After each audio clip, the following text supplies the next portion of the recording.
저는 김보경이라고 합니다. 전국에서 여성 청년들의 어떤 표에 대해서 여러 가지 이제 분석 기사들이 나오고 보도가 되었었는데요. 저는 그때 이제 KBS 개표 방송을 보면서 유시민이 했던 말이 좀 인상에 남아서 그 얘기를 이제 시작을 해봤습니다. 윤석열 후보의 당선이 유력시되는 상황에서 이재명 후보에게 던져진 청년 여성들의 표의 의미를 묻는 말에 유시민은 우리 현대 정치사에서 20대, 30대 여성들이 처음으로 대선의 권력의 향배를 좌우할 수도 있는 유권자 집단으로 떠올랐다며 최초로 젊은 2030 여성 유권자들에게 존경한다는 말씀을 드리고 싶다라는 말을 남겼습니다. 이 말은 여성 청년 당사자인 누군가에게는 정치적 효능감을 안겨주는 말이기도 했지만 또 다른 누군가에게는 의아함을 안겨주기도 했습니다. 그의 말에 담긴 진정성을 표명할 의도는 없지만 처음으로 그리고 최초로 정치적 주체로 등장한 청년 여성들에 대한 존경과 환대를 표현한 이 말은 기실 청년 여성들이 보여준 정치적 실천이나 의제 생산력에 대한 무지를 드러내고 그 실천을 탈역사할 뿐더러 청년 여성이 그간 정치 외부에 놓여왔음을 전제하며 무엇보다 이들을 환대할 수 있는 권력을 지닌 주인된 자의 얼굴을 되비춘다고 생각합니다. 기묘한 환대의 장면은 사실 낯설지 않은데요. 새로운 문학을 만들어가는 새로운 독자들 이야기할 때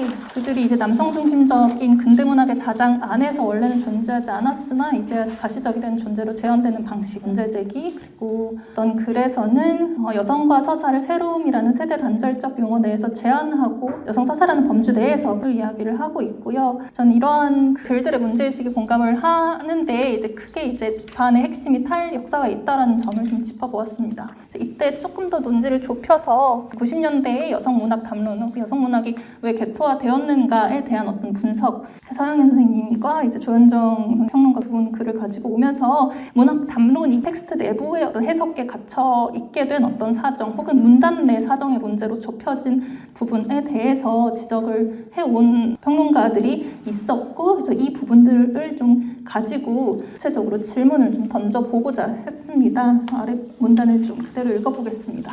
이러한 진단을 인용하는 이유는 문학과 현실이라는 해묵은 이분법을 반복하기 위해서가 아니라 텍스트 내부에 갇힌 비평이나 문단 내 문제의 그 시야를 국한하는 문학 비평이 여성의 현실을 외부화하는 데 일조했다는 사실을 숙고해보기 위함입니다.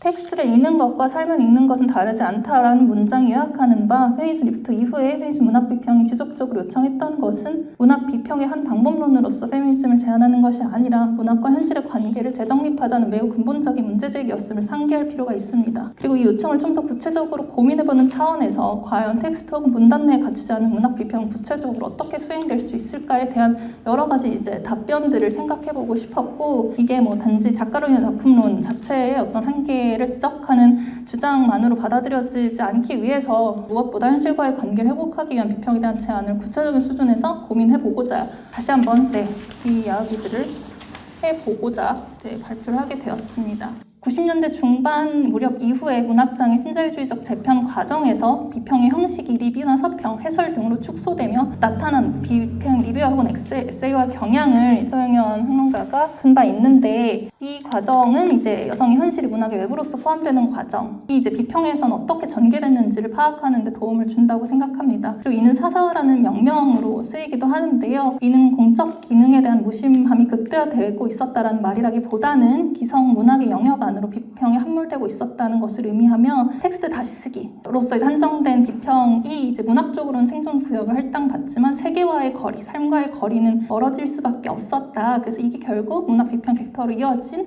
하나의 역사적 요인이다라고 설명을 합니다. 문학장과 학술장의 분리와 같은 여러 가지 또 제도적 요인도 이런 궤토에 영향이 준 요인으로 분석이 되고 있습니다. 그리고 이제 이 사사화라는 문제를 어떤 식으로 이제 세팅을 하셨냐면 단순히 이제 리뷰와 같은 형식의 문제가 아니라 비판적 판단력의 결여를 특징으로 한 주관적인 해석 공동체에 매몰되어 있는 비평의 문제라는 점을 이제 강조를 했는데요. 근데 이제 문제는 이러한 비평의 사사화라는 경향성이 소영현 선생님 글 같은 경우는 2000년대 이후에 특히 이제 가속화된 어떤 경향으로 설명을 해주셨는데 계속해서 지금 2022년인데 계속해서 이제 설명들이 이어져 오고 있다는 점 그리고 이게 무언가를 보지 못하게 만들고 있다는 점은 좀 짚고 싶었습니다. 이 내러티브에서 벗어나서 살펴볼 때 페미니즘 리프트 이후 비평의 사사화가 좀 새로운 국면에 접어든 것은 아닌지 생각하게 만드는 장면들이 몇 개 있었는데요. 비평이 아니라 에세이에 가까워지면 어떡하지 하는 불안은 누구에게 더 가중될까?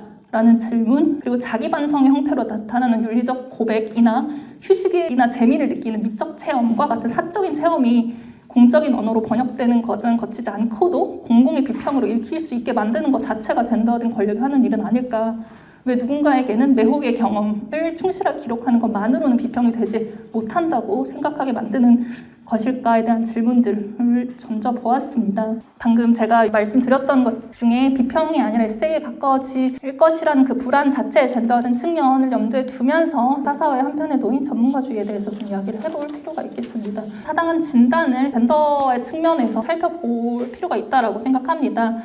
그 샌드라 하딩 같은 사람이 이제 일찍 얘기했던 바 현대과학의 방법론과 인식론의 핵심은 인식주체 교환 가능성, 그러니까 투명성에 있다고 하는 건데 얼마나 백인, 서구, 기득권, 이성애가 남성의 지식이었는지에 대한 그 지식의 위치성에 대한 이야기를 해왔던 페미니스트 이론가들의 작업이 있었습니다. 근데 이제 이러한 전문화된 지식과 주변 부전 지식의 어떤 젠더 구도 자체가 지금 한국문학장 안에서도 그렇게 이제 해소된 것이 아니다라는 생각을 하고 있고요. 그래서 여러 가지 이제 지적들이 있었는데 일반론은 남성의 문학에 대한 혹은 뭐 어떤 페미니즘 특집, 퀴어 문학 특집 이런 거 할 때 소환된다든지 아니면 뭐 제도 비평할 때 소환된다든지 혹은 이제 정전화된 문학사 안에서 문학 안에서 페미니즘 퀴어 문학을 분리하는 여러 가지 경향들 여러 이제 비판들이 최근에 있었다고 저는 생각합니다. 그래서 이러한 것이 사실 페미니즘 비평이 굉장히 활성화되고 있는 것처럼 보이는 상황에서도 여전히 작동하고 있는 어떤 구조적인 문제 그리고 곤경을 보여주는데요. 이 얘기를 하고자 하는 건 이 전문성이라고 하는 문제가 좀 복잡한 맥락을 고려해야 된다는 얘기를 하고 싶었던 거고, 그래서 페미니즘 비평가들한테 전문성을 대립적인 관계로만